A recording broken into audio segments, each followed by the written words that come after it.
atsitraukinės. Daugiausiai 2 raundus duodu Maikui, nes jisai jaunystėje pats sakė, dėl širdies pasijus Maikui Tysonui su širdim yra negerai. Net per savo filmą yra sakęs, kad jeigu aš per pirmus kelis 2 raundus nelaimėdavau, tada, sako, man būdavo labai sunku. Tai aš manau, kad garantuotai laimės Jake'as Paulas tą kovą.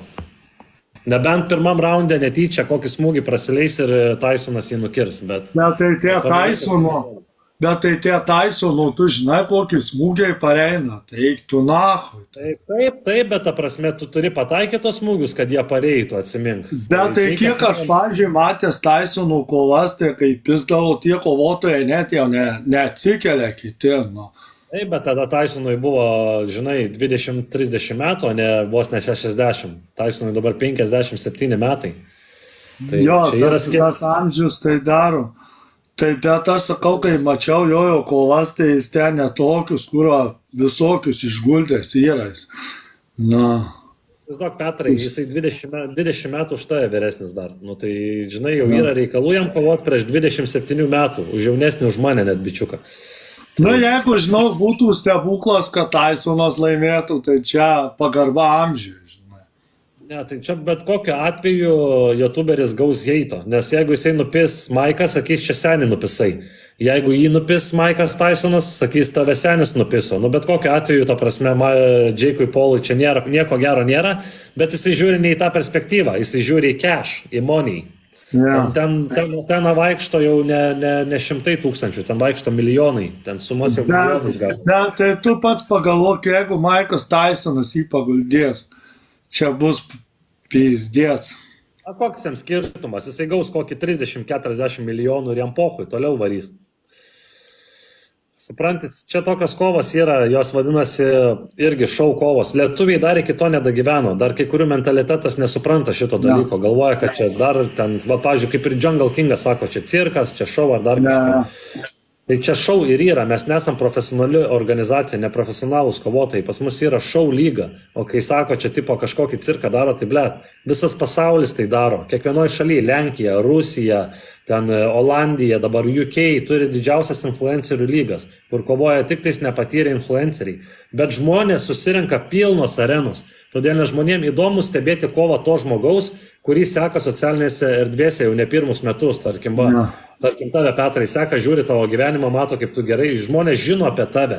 Ir kai ateina pasižiūrėti į areną, jiems sukyla visai kitokios emocijos, negu žiūrėtum kovotoją, kuris atvažiuoja iš užsienio, kurio tu iš vis, blėt, nepažįsti. Pirmą kartą gyvenime matai, nu kovoja, tai kovoja. O čia, žinai, visai kitos emocijos vyksta, kai tu žmogus seki socialiniai erdvėjai. Tai kai kuriem lietuviam dar mentalitetas neįsivystęs iš to, jie galvoja, oi, čia Meibachas prieš Petrą, tarkim, cirkas ar panašiai. Blėt, Meibachą visa Lietuva žino, Petriuką dabar visa Lietuva žino, ta prasme. Mano kova buvo viena perkamiausių su Meibachu, nors visi žinojo, kad aš laimėsiu, bet visiems buvo įdomu pažiūrėti šou. Taip. Aš manau, kad Remigijau, kas nuvertina tą Jungle Kingą, aš manau, tie žmonės nesupranta, kad padedi tu kitiem žmonėm iškilti į viršų. Va, padedi, jūsų organizacija. Nes tos profesionalios organizacijos, jos tik tai žiūri, aš kiek pastebėjau Lietuvoje, į tas profesionalias kovas nelabai kas įžiūri. Nelabai. Aš mačiau lentelę. Žiūri tie, kurie domisi sportu. Aš, pavyzdžiui, KOK nusiperku transliaciją visą laiką. Va šį savaitgalį vyks irgi KOK, tai aš nusipirkę žiūrėsiu. Aš palaikau, nors ir yra mūsų ale konkurentai, bet man įdomus kovinis sportas, dėl to aš palaikau ten tokį Šalkovskį, labai jaunas, perspektyvus, man patinka. Tai nusiperku transliaciją visą laiką. Sakau už tai, kad yra, kurie žmonės domisi. Aš dabar ir, pavyzdžiui, kalbėjausi su vienu, ten profų, kurie jau į kovinį sportą, žinai, tai pasakė, kiek jisai gauna koviniam sportė už kovą, tai, žinau, tikrai nei vienas neįtų kovoti. Tai 300-400 eurų. Viskas, daugiau. Ką? Tai dar daug, Petrai. Žinai, Dominikas Dirkstys kovojo KOK, pačioj aukščiausioj lygoj. Lietuvos lygoj pati aukščiausia yra KOK. Jisai už pirmas 2 kovas gavo absoliutų 0, nei cento. Už trečią kovą jis gavo tik 300 eurų. Tai per 3 kovas, kur kovojo tikrai su gerais kovotojais ir būna sumuša tave ir antakį dar trūksta, ar kažkas gavo 300 eurų. Jis sako, Dominikas, aš varydavau tą turnyrą ir prašydavau mamos, kad man paskolintų pinigų ant blėt autobuso ar ten traukinio, kad nuvažiuotų kovotų. Tai kaip įsivaizduok ruoštis kovotojams, kurie gauna tokias algas už kovą tarkim nieko negauna, arba kad ir 200 eurų. Tai va, Remigijau. Tai jie, Remigijaus, jie galvoja, kad čia tu, aš, visi gyvenam iš tos po kovinio sporto, ten gaunam tuos, kaip sakoma, kelis tūkstančius eurų. Kas tie keli tūkstančiai, ne taip, Remigijau. Čia tik malonumas, tas pats, kai nueik žvejot, tai va čia tas pats, ir viskas. Va, kad tu gautum už kovą 1 milijoną, 500 000, tai čia jo. Būtų gerai tada. Matai, tai 500 000. Man dabar pasiūlė neblogą sumą už pirmą kovą, neatskleisiu kokią, negaliu sakyti po kol kas, nes dar kontrakto laukiu, bet nebloga suma. Bet jeigu man ras priešininką, tai būsiu pirmas lietuvis, kuris sukovos to federacijai, žinai. Bus labai įdomus. Tai laukiu to pasiūlymo, sakė, nuo kovo 22 pradės viską man ten žiūrėti, tvarkyti ir tikiuosi suras man priešininką. Tai važiuosiu į Manchesterį pakovoti. Tuk. Reikės pavaryti, kaip turi būti. Dėl to labai ruošiuosi, jo. Dabar ruošiuosi, nes dabar džiunglėse vis tiek neranda man su kuo kovoti. O jeigu Manchesterį suras su kuo kovoti, bus labai gerai. Tai tiesa, aš turiu vieną pažįstamą. Jis ten nėra pažįstamas. Aš per koncerto metu, kaip tavo koncertas buvo, susipažinau su keliais žmonėms. Labai su keliais žmonėms susipažinau. Jie turi Klaipėdoje tokį draugą, žinai. Aš šnekėjau per Messengerį su juo į kovinį sportą, žinai. Boksą lanko jis pats, žinai. Ir jam buvo vienas iki norėjo, jisai nori su žymiu žmogum susikauti. Tai sako, žinai, bet jeigu ateityje galėtum, Remigijau, su juo susikauti. O kas jis toks? Žinomas kažkoks? Toks kaip jo vardas, aš pažiūrėsiu, bet jisai maladžius, toks maladėts jisai. Bet jisai nori jėgas išmėgyti, žinai.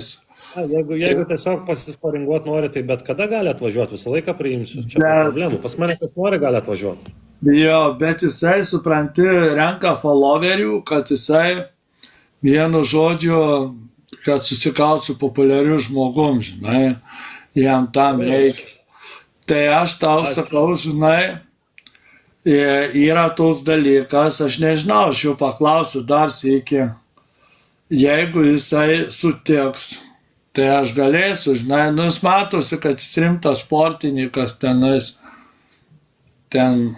nėra kažkoks, žinai, lopas, jau žinai, tenais.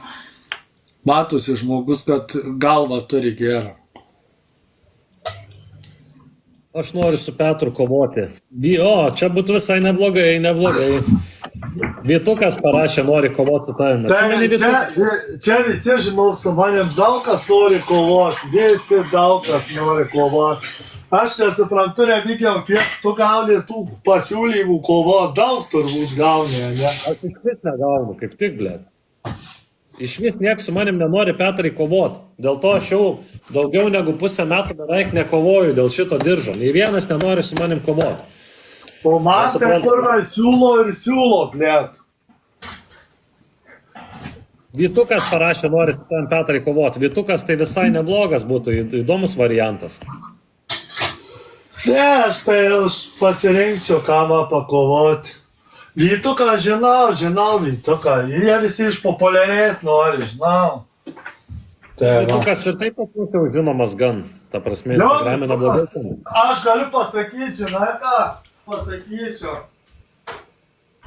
Jisai pagal savo amžių, Vytukas, tai žinau, aš tam pasakysiu, pagal savo amžių jisai neblogai kovoja. Ir tikrai pagarba. Ir pagarba, aš mačiau jo visas kovas, bet pagarba, sakau. kaip jis kovoja rinkę, tai maladėt, sakau jisai. Kai tankas eina, kai vikšerinis eina, pohai jam. Taip ir turi būti. 51 metai, dar žinai, dar jaunystė žyba pas jį. Taip, tai jam, pohai čia. Jo, gerai, Petriukai, laikas mano valgyti, išeiti gamintis valgyt, varau tada Ja. pasidaryti valgyt, o tau gražios dienelės, į kitą. Laikykis, aš parašysiu tau. Gerai, iki Petriuk.